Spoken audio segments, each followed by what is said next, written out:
Let's actually introduce this for the audience following us at home and whatnot. This is a very much improvised podcast, much like last time we did a podcast like that about Digimon of all things.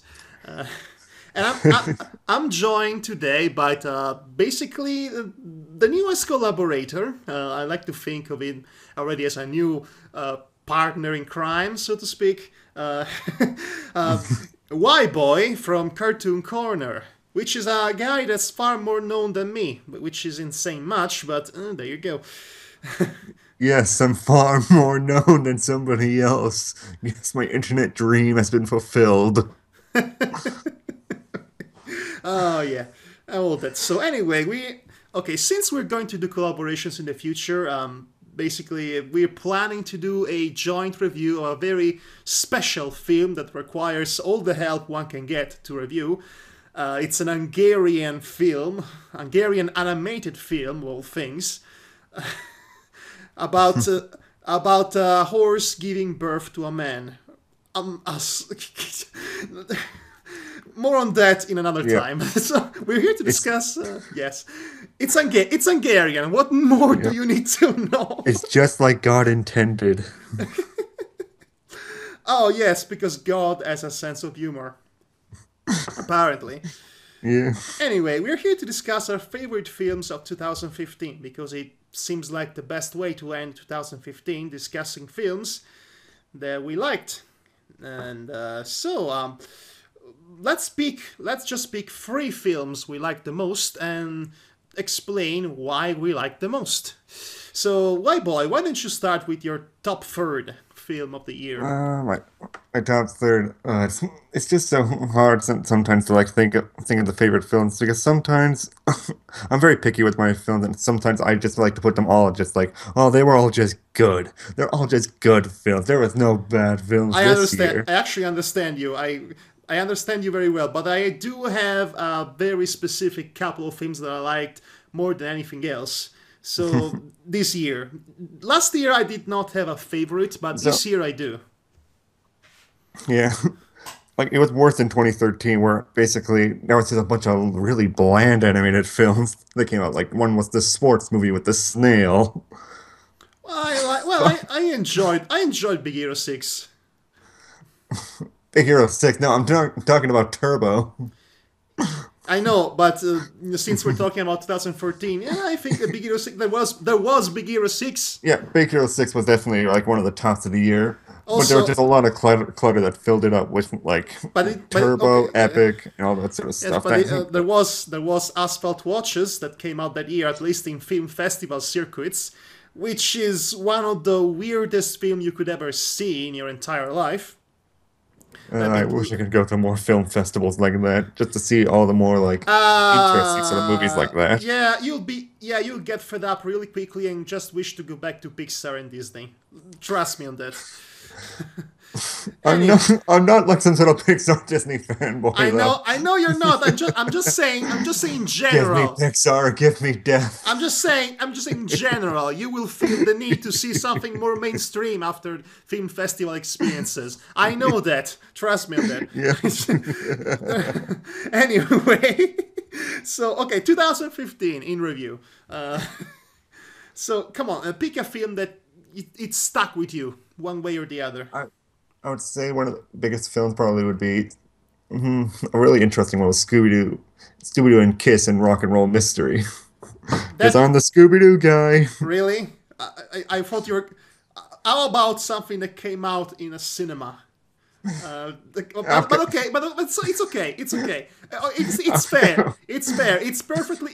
All right, It's you're a. gonna critique my way of No, choosing movies. no. You said favorite movies of the year, Okay. didn't say theatrical movies at Well, all. no, technically, I said favorite films because I don't say movie because I'm European. Anyway, Films or okay. movies are the same thing. I know, but Yeah. that movie is the American way of saying films that I never got behind. Oh, can we just get on with it? It's Yes. Scooby-Doo and Kiss. It's just Okay. a crazy, stupid movie about Kiss, about being basically Kiss trying to show off, being like, "Oh my God, we're relevant again as superheroes that fight interstellar aliens with music."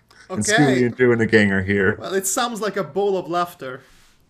It is really just one of those things that you're just rolling your eyes the whole time. It's like, oh my god, they finally did this. Okay, That's I would prefer something that you enjoyed unironically, but okay, it's your choice. I mean, oh, are you gonna critique everything about my choice? no, God, let what? me No. talk. Let me talk. Yeah. But okay, I, okay, okay. I To be am enjoy. honest, I did enjoy it unironically. It's just Scooby Doo has always been about that sort of like fun okay. childish wonder, No, and like it's with this and all that, it's going over the top and all that. okay, it's a perfectly fine decision. I totally understand you having guilty pleasures. I have my own guilty pleasures as well. After all, in 2014, one of my favorite films was Equestria Girls Rainbow Rocks. And the reason why I liked it is because it's kind of the closest thing to a spiritual sequel to Scott Pilgrim vs. the World. No, seriously, seriously, the climax is basically a huge battle of the band in which the girls, with the power of their singing, summon a gigantic winged unicorn monster that blasts the enemy away. It's awesome. Is the only way I can describe it. So yes, I feel you, man. Yeah. Everybody has their own pleasures that they should be guilty of, but they really aren't all that guilty to begin with. Come to think. But it was actually genuinely fun for a variety of reasons, especially if you're a long-time fan of the show it spun off of. Yeah. Anyway, 2015, yes. So your choice is Scooby-Doo versus the Keys versus Space or something. Well, basically, I just put Scooby-Doo and Kiss Rock and Roll Mystery, as it's called, at number three because it's mostly one of the most memorable movies that I can think of. If we're gonna go like super like, oh, these are like the best movies, then I can knock off three, and I'll say my top three right now. Okay. It's Inside Out at number three, the SpongeBob movie, Sponge Out of Water at number two, and number I actually never saw the SpongeBob film, mostly because I kind of never wanted to have anything to do with SpongeBob after 2009 ever again. yeah, it's very hard to get back into SpongeBob because even I'll say it, the recent SpongeBob's are total ass. Because in the early days, like how I would analyze it, basically SpongeBob's main premise is basically like the figments of kids, like your first job, your first time driving a car, basically pushed to extremes. And in the later season, it's basically let's be extreme about everything and just be idiots about it. The problem is that it had like 200 episodes up until now. They had to run out of creativity or even any will to do any work at some point, so they started to recycle things we already saw a million times, except with characters being far more worse and flanderized than they were before, or gimmicks, Yep, which don't exactly. help anyone. Like, hey, for example, we saw a million times before SpongeBob driving his teacher crazy when he tried to drive, so let's have Mr. Krabs being in that spot for a change, and the exact same things happen, except with Mr. Krabs instead of Miss Puff. So Yeah, that's creativity or something. yeah, it's So just super dull. Yeah, it was basically it's going to be like the first movie, the SpongeBob movie, was supposed to be where everything's supposed to be cut off, like a few bunch of writers left in the staff and all that. But they say, "Oh my God, SpongeBob is still printing money. Let's continue it for six more do seasons." you know the sad truth about SpongeBob? It constitutes 60% of the entire income of Nickelodeon. Yeah, so Six. that so It SpongeBob will. will not be going away It anytime soon. yeah. It will never die. Okay, next thing you know, they're going to start. They're going to go with a spin-off of SpongeBob and the Pussycats in outer space or something like that, just to symbolize when really you reach a creativity dead end, like the Yep, '70s were. yep, you just go into space. Oh boy. Uh, but the sequel, Sponge Out of Water, is actually returning right. It returns right back to the first movie. It like has a lot more creative jokes in it, and that whole like CG bit that's been shown in all the trailers and all that made us all go, "Oh God, this is gonna be the worst. It's just gonna be a CG nightmare." It's basically just pulling the rug out of everybody. They're basically, nope, everything's mostly 2D animated except for the ending, which is CG, where it's just so cartoonishly over the top, making everyone superheroes that it's just hilarious to watch. Well, that's actually good to hear. I might give it a watch at some point if I get the chance, if I really, feel like it, but probably not, not anytime soon. But okay, SpongeBob. Okay, so far you have Scooby-Doo and SpongeBob in your favorite spot, even though this is the year where Mad Max Fury Road came out, but okay, it's okay. Just Okay, here's a fun fact about me. I usually don't go out and watch any sort of live action movies like Mad Max and all that. I usually just go out for animated stuff. I'm the animated child inside. That's well, just my inner child screaming out. I tend to favor animation over other forms of media, but I am other than that, I'm an all-around cinema buff guy, and also film critic by experience. So I tend to go out and watch whatever I care to, live action or not. Yeah, and I just care only for animation, really. And I usually only care enough to really remember most actors. Like, oh, who's that? "Oh, that's a famous actor, you idiot. It's like, oh, okay. And I just feel all sad afterwards. You're stupid. Okay, I would dare you to review a live action film at some point. If you really want to expand your reviewing abilities, you need to go out of your comfort zone more often. That includes even another dimension altogether. But my show is called Cartoon Corner. What am I gonna do? Live action corner? Well, You're crazy, man. you could You're crazy. Well, you could cheat. You could cheat and review something like Cool World or Who Framed Roger Rabbit. Yeah, I could do. Cool World though. I've watched it. It's just so boring. I couldn't Yes. Okay. I couldn't make that a full review. Okay, It'd be like saying like, so oh god, it's like that guy, like a chick. Ralph Bakshi's attempts to make animated films that are actually suitable for children are about as failing as Donald Trump sounding like an actual human being. Yeah. Was he ever a human being? I thought I he was think just like a hairpiece, just molded into a human. I think it was originally a hairpiece that grew a human like a parasite. Anyway, so those are your number 2 and number 3. What's your number 1?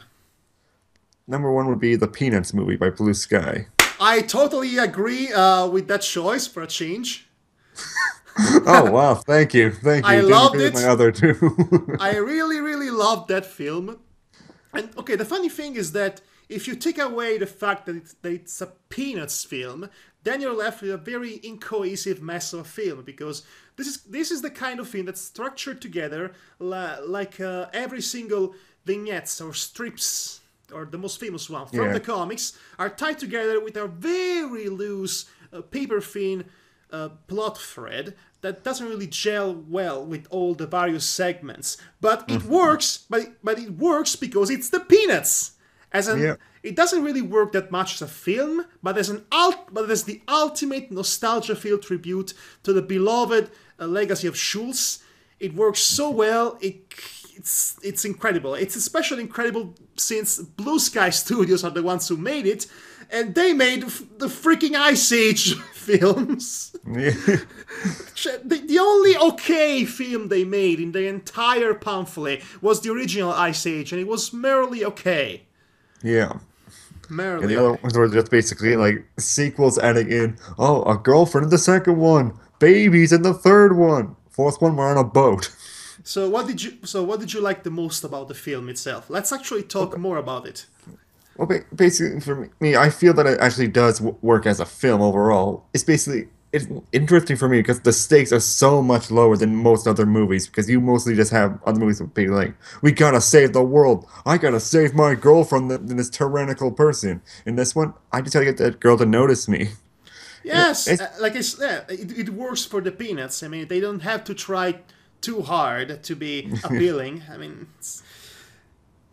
it creates basically a movie that's basically a lot more simpler for you. It's basically just a feel-good, relaxing sort of movie. It also has some funny moments in it. Yeah, it's especially rewarding if you actually recognize all the little references and all the nods to the original comic. And it made me feel close to the source material, even though I never been a big fan of Peanuts. Now, I wish I could say the same for the latest Star Wars film, but in that case, I was just met with dullness and soul-crushing boredom. Yeah. To be perfectly honest, but that's just me. It's my Yeah. opinion. Yep, and it's just me that I like Scooby-Doo and SpongeBob, even though he doesn't agree with me. But that's okay because it is all opinion. Opinion is not fact. Do do do do No. do. And No. there is no such a thing as a wrong opinion or a right opinion. There is only opinion. Except if your opinion is to wipe out an entire race of people, that's not a wrong opinion to have. Okay, there are some exceptions. There should be some exceptions, but only in the most extreme cases. I'm Mr. Meeseeks. Look at me. Why did I start talking like freaking Royland for some reason? Yeah. Justin Roiland. I love Rick and Morty, by the way. I don't know if it's... Yeah, Rick and Morty's great. Like the second season was positively fantastic. Yeah, I- but okay. Honestly, the whole subplot with Jerry and his wife is kind of running thin because it's always the same crisis with them. Yeah, I sort of like it now. We're basically saying like, "Shut the fuck up, Jerry." Anyway, so the Peanuts. I really love the way the film went out of its way to capture the limited animation style of the original Peanuts animations in between the 60s, the 70s, and the 80s, which is actually a far more difficult process to do than regular CG animation, losing some frames on purpose. Yeah. It's really, really good to look at. It's endearing. And even though it's kind of cliche at the end, it's okay because you have this one final frame of the characters turning into the original comics counterpart, and the name Schulz being scribbled at the bottom, and that moment really got me, and I was teary-eyed and all that. It was such a pleasure to see that film. So, what's your favorite Peanut? What's my favorite peanut? Charlie Brown. Like, I just love Charlie Brown because I feel like I identify so much with him. Just being like Yeah. that kid that basically some things just don't go right for him sometimes, but he still keeps on trucking along, just trying to kick that football, trying to fly that kite. It's Basically, just it's basically, inspiring that way, yeah. yes. Me personally, I'd say it's a kind of a typical choice, but Peppermint Patty and Marcy, Yeah. I love them so much. Yeah, they're still so fun. Oh I'll no, say it's the kitty with the big nose. That's totally not a dog. You know, I just bought a couple of collections of classic Peanut strip to bring with me during my vacation in Sicily. So Very that's nice. going to be something to kill the time during dead moments of the day. Oh, that's great. I also got myself a novel of the classic novel of The Little Prince, because the film adaptation of The Little Prince is coming out very soon, and I've been waiting for that for months. Yeah, I was waiting for that too. I was just hoping, like, I was going to make a 2015 list, like, oh, when does The Little Prince come out? That seems like such a cool film to check out. It's like, Yeah, when does it come out? I see like I three different dates for it to be released. Like, fuck, which yeah, one is it? yes, that happened too. I thought it was going to come the 4th of December, but then it's been postponed to the 1st of January 2016. That's confusing, but look, at least it's coming. I don't want to miss it for the world. I just love the idea of this film switching animation styles from classic CG to hand drawn to stop motion, depending on the scene or the context. It's That'd be so cool. yes, and also it seems like it's one of the most important works of literature of the 20th century, children books or not. So it better be good. Honestly, it better be good. Anyway, okay, so that was your list. Yeah. Okay, as for my list, this is a bit tricky because I have a tie for number 3. Okay, what would that be? Well, this is me who we're talking about. I am the high-class, snobbish film critic and film connoisseur. So, of course, I'm going to have a tie in between Song of the Sea and When Marnie Was There by Studio Ghibli. Oh, okay, yeah. Both of I, which, yes, both of which I reviewed, and I okay. Honestly, it's kind of fine. wait I a get minute. Wait a well. minute. Didn't Son of the Sea come out in 2014? I thought it did. No, it came. I think it came out in 2015. I mean, that's where I saw it. It was presented at the Future Film Festival in 2015. It was an Academy Award nominee in 2015. I think it came out 2015. Either way, I saw it in the cinema in Yeah. 2015, so to me counts as a 2015 film.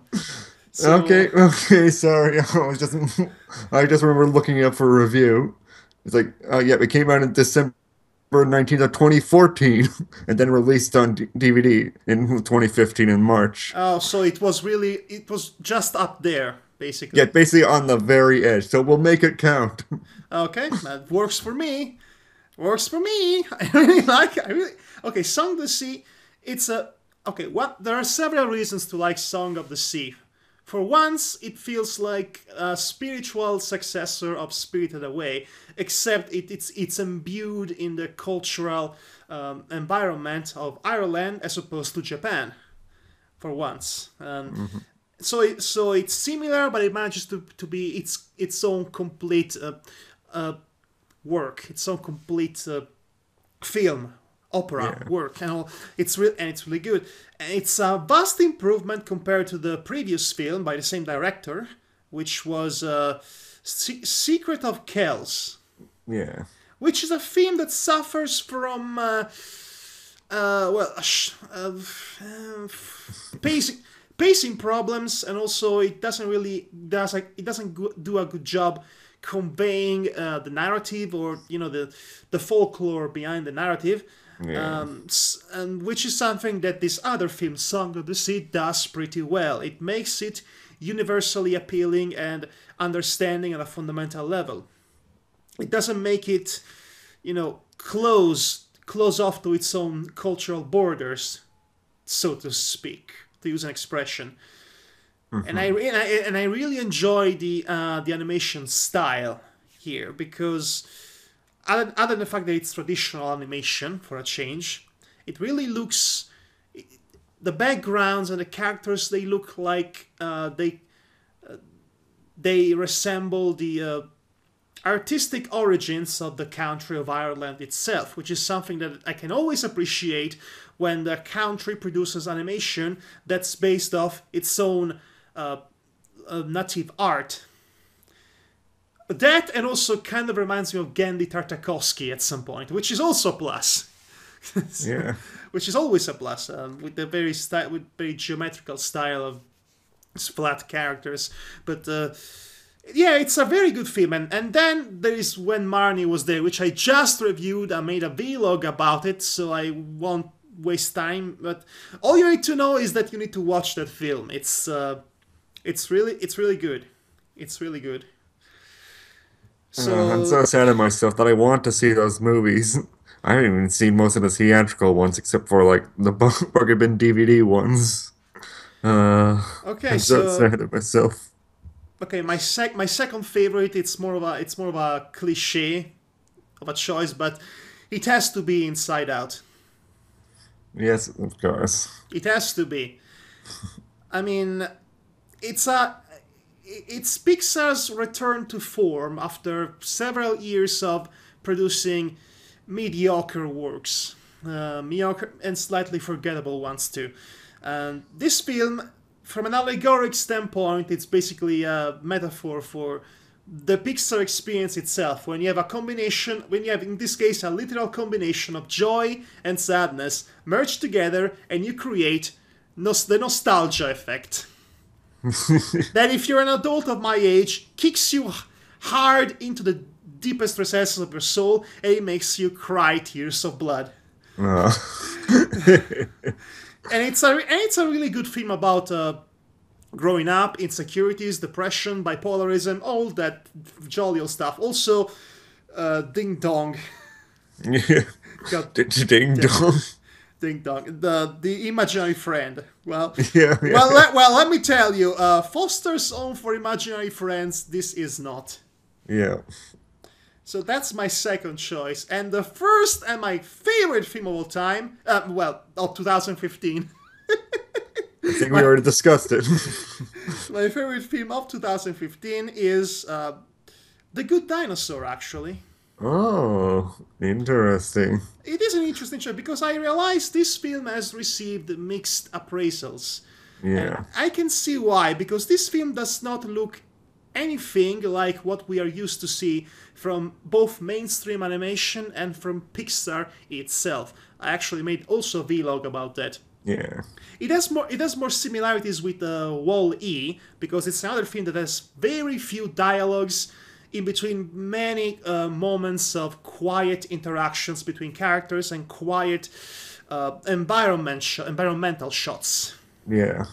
That's what I usually like about the movie. It has a lot more world building to it. Like basically this is a world where basically the dinosaurs basically were able to evolve over the time to become smart enough to like have farms, become cowboys with herds and all that. Yes, I like the fact that they didn't go for the easy way out of having the dinosaurs basically being like human with human city. No, they actually I think they created a believable world in which dinosaurs evolved as best as they could without never actually gaining opposing thumbs. Yeah. So of course it's an agricultural society that resembles Wild West, and but what I really like about it is that this film almost has no exposition whatsoever. Yeah. This is a film that shows rather than telling you. Show, don't tell. Something that, films are supposed to do. You know? Yeah, it's, yeah, it's much more smarter like that, which is why I would personally say The Good Dinosaur is also better than Inside Out. Inside Out sort of left me sort of like feeling like, oh, that was a good movie about depression and all that. Well, It doesn't really actually, hit home for me. now here's the thing that I actually the most important realization I made about both The Good Dinosaur and Inside Out, which I equally liked but for different reasons. It's like comparing Yeah. opals with oranges. Yeah, those opals. I love having a juicy opal in the morning. What I mean is that Inside Out, the way it's constructed to be, is basically the ultimate celebration of Pixar and Yeah. Pixar animation up until that point. The Good Dinosaur, by coming right after it, feels like the next logical step in the artistic evolution of Pixar.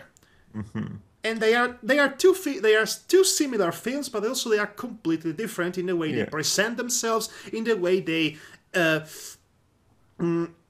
in the way they show themselves to us, in the way they narrate their stories, and in the way they convey Yeah, their mood tones, the yes, narrative. mood tones, narrative, and all that, and The Good Dinosaur completely ditches the use of Yeah. voiceover narration, something that even Inside Out has. In fact, when is the last time you saw an animated film that did not start immediately with a voiceover explaining things or a musical number?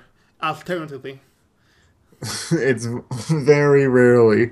Yes. Like even in like direct-to-DVD movies, you get voiceovers all the time, basically in Yes! most. Voiceover is one of the most abused, overutilized shortcuts of cinematic narration to ever be abused, so to Yeah. speak. So when you see a film, an animated film, a mainstream animated film that forsakes completely the use of voiceover to convey its world and its characters entirely through showing them to us in very beautiful, breathtaking shots and animated environments, I should say, it's something that really notice that really sticks with you. In fact, speaking of which, The Good Dinosaur is, aside from a few crazy moments, it's actually one of the most grounded and somber films that Pixar produced. It's more focused on creating a mood rather than creating a colorful, insane environment full of activity. Yeah. which is something that Inside Out was more akin to be, for obvious reasons. I mean, you were inside a mind. You had to be. You had to go all out in creativity. Otherwise, it wouldn't be, worth remembering. Yeah, so the metaphysical world of the brain and all that to basically show it's not like all just one white room with 5 guys in there. Exactly.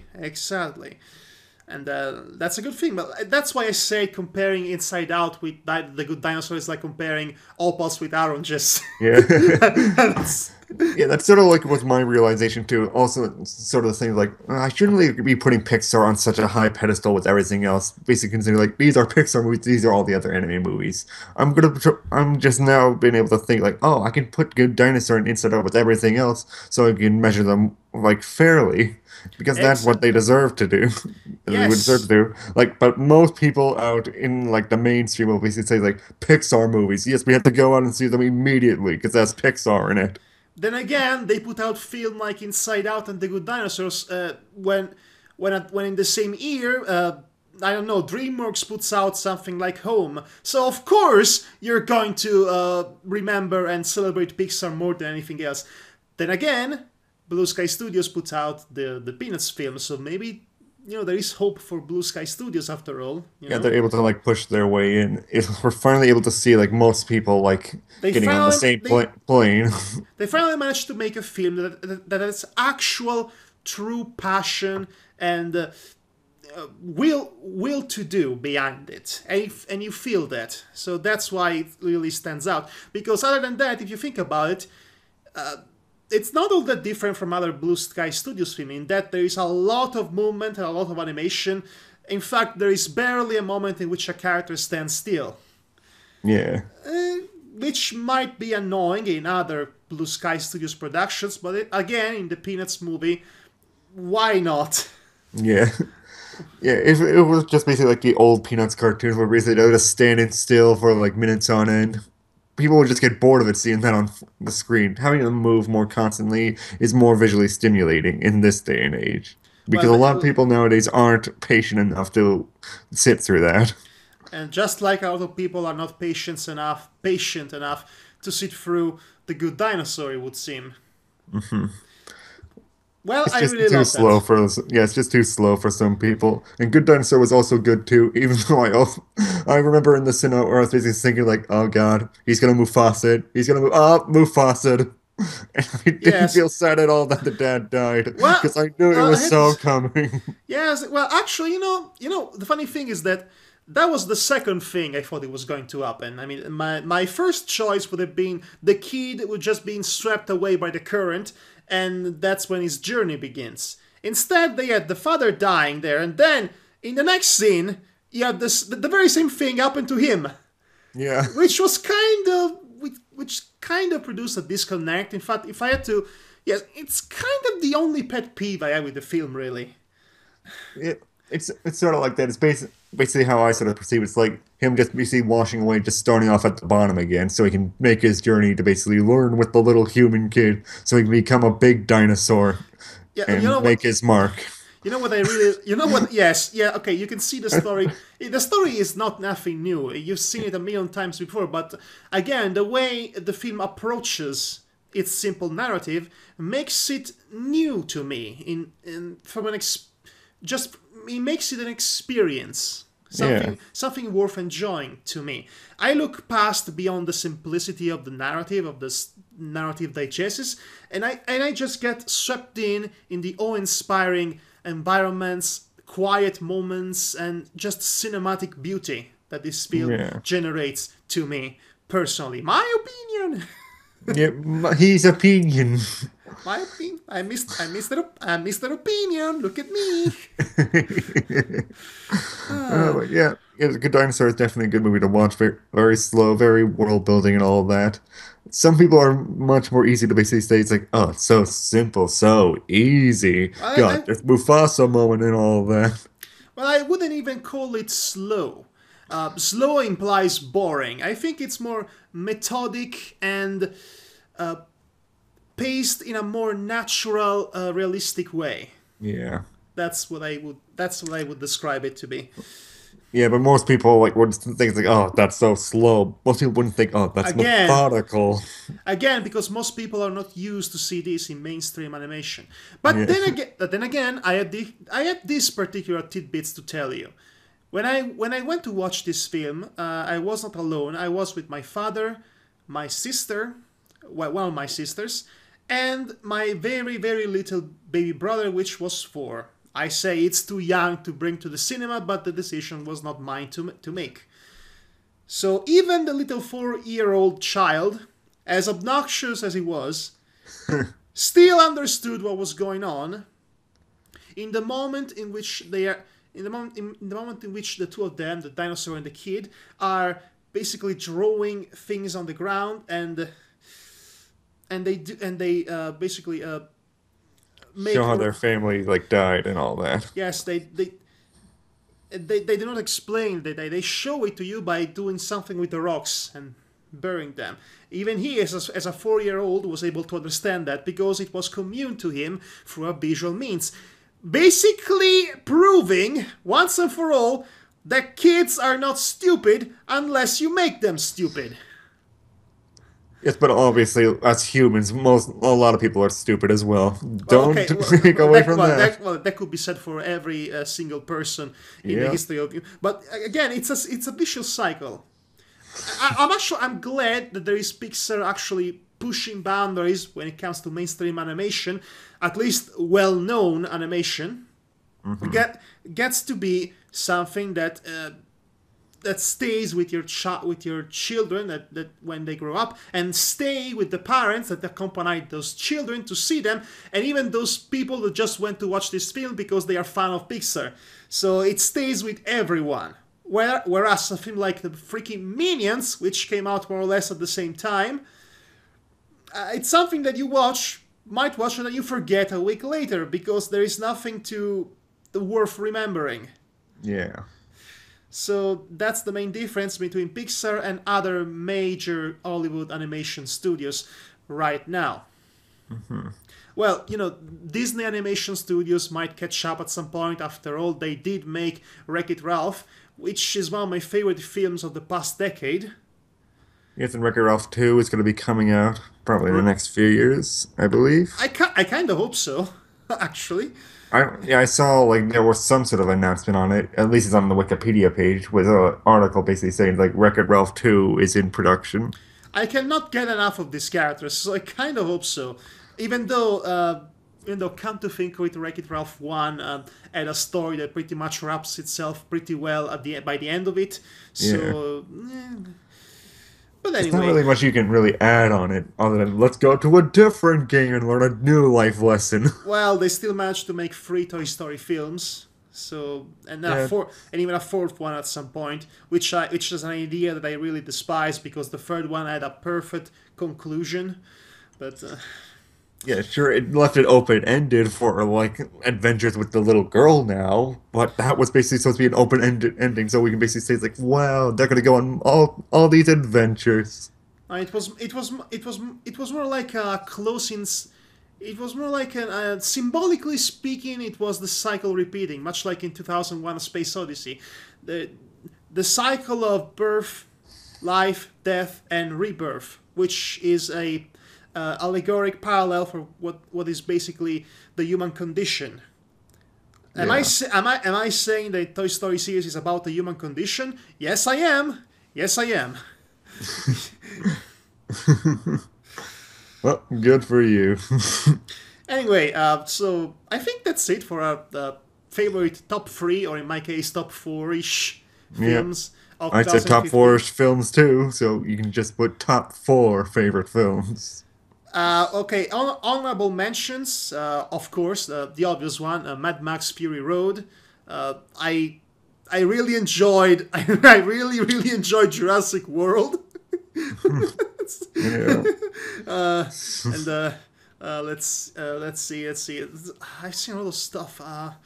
There is that Guillermo del Toro classic, instant classic, which is Crimson Peak. Yeah. That was pretty good. And so much to think about. I see. I watch films all around the year, so Yeah. sometimes it's difficult to remember which I watched and which I didn't. Yeah. There's that. Yeah, the only one that I can really think of that I watched this year was a direct-to-video movie, Back to the Jurassic, which is a very sort of mediocre movie, but also kind of like a nice movie, basically about these three kids going back in time to basically end up being the children of this big T-Rex. Yeah, Okay. and basically, So instead of eating them, he adopts them. yeah, Okay, sure, why not? it's just that sort of like wacky. It's like, oh my God, these kids are back in time. How wacky! Well, I guess. Well, if there is such a thing as the motherfucking T-Rex, I guess there Yeah, can be the mother T-Rex. yeah. That's Yes, and it has the same sort of issues as most of the time travel stories, where yes. they basically yeah. Yes. Okay. Worst film of 2015: Terminator Genesis. I hate it. I hate it so much. I am through with time travel plots forever. I hate them more than zombie outbreak scenarios. I Everything that could possibly be done with them has been done to the death and back and death again, and even the parodies about it has been done to the death and back and death again, etc., etc. There is nothing left to do with time travel. It's just boring at this point and confusing. Yes, it's very difficult to really make a really new time travel movie with all And these the sort of more like they time try, travels flooding in. And the more they're trying to explain it, the more they create confusion because they create giant plot holes the size of Texas, basically. Yep, exactly. The original Terminator works because they explain so little about it as to not make you think about, wait, why don't they send more than one Terminator? Or they can only send one? Okay. Why don't they send them when the target was a baby so it's more easy to kill? But now with Terminator Genesis, you keep asking yourself all of this and way more stuff that doesn't make any sense. Yeah. Screw that. Just screw that. I hate it. I despised it. I did not even want to watch it, but I was forced to watch it because my father really likes Terminator, even though he should know better by now. Yeah. Oh well. I unfortunately stayed away from like most of the movies that I thought was going to be evil. Evil, I meant bad. Evil. This is Evil. evil. You know the only I kind of since it turns out that Skynet has the face of Matt Smith, which was the 11th Doctor.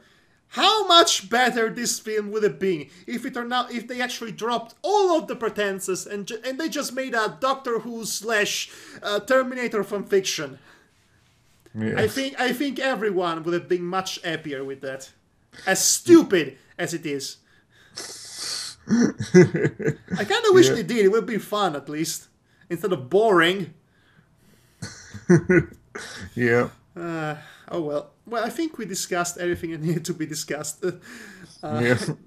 As always, we ended up this podcast like 10 minutes ago, but we kept going on because, things adding up to other things. We are like that.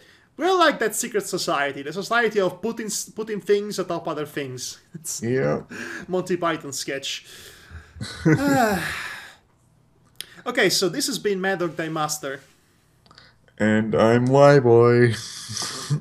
Why, boy? Why? No, seriously, why? I don't know. It's 2015. So, well, happy 2016, people. And this will be the last podcast of the year. So, with that said, good night, everybody. Good night. Have a happy, fun time with funny things. Yay. Also, appreciate the good dinosaur more. Make it your... just do it. Do it for me, please. It died for your sins. It No, wait, died- no. It Mufasa'd for your sins. It Mufasa for your sis- I actually kind of like this death scene more than Mufasa's, to be honest. It I was would probably have liked it more if it was like that. I like like looking like the Lion King. no, Like, I, what did I actually like it more because much like the rest of the film, it plays out in a bit more grounded and somber way. I mean, there is no emphasis. There is just death by water. yeah. That's I like that. It was refreshing. Anyway, memorable movie deaths aside. Good night again for real, everybody, and see you in the new year. I'm Mr. Meeseeks. Look at me. No. Okay.